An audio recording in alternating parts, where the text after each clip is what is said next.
into their book.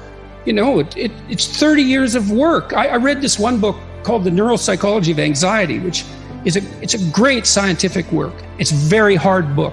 I think it has 1,800 references, something like that. And this guy, Jeffrey Gray, he actually read all those references and he understood them. And so it took me 6 months to read the book, but I got an entire education out of it. I got to experience in 6 months what it took him 30 years to learn. Like, what a gift that is. It's unbelievable.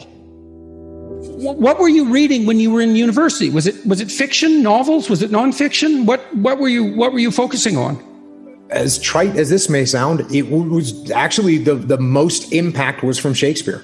It was the most impact on multiple levels. And I'll tell you the primary level. And when I've covered Shakespeare on my podcast, I explain this to people. People think, well, I didn't really understand. I read it, I didn't understand it.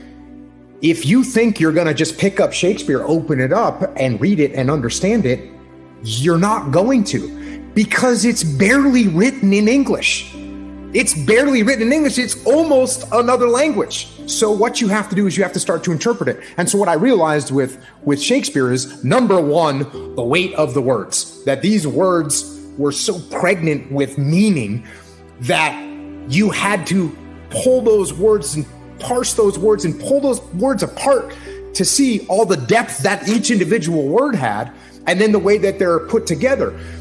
And what was great about this was, by the time I was back, because then I went right back into the SEAL teams, and somebody would hand me a rules of engagement document that was written by some lawyer in Washington, D.C., and I'd pull it out and say, wait a second, this word, I don't know what this word means. So let's pull this word out. Let's see what this actual definition of this particular word is and how that changes my viewpoint of these rules of engagement, and how can I translate that for my troops so that they actually know what to do.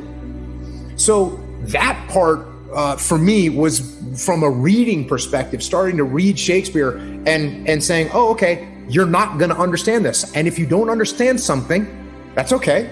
You pull out the Oxford English Dictionary and you look it up. And then you not just find out what the meaning of the word is, but what's the root word and where does it come from and what kind of depth and what kind of... Yeah, and that's really, that's unbelievably useful too. Virtually every word is like that, because a word is an ancient artifact. It's like an animal in some sense. It has an evolutionary history and it transforms across time.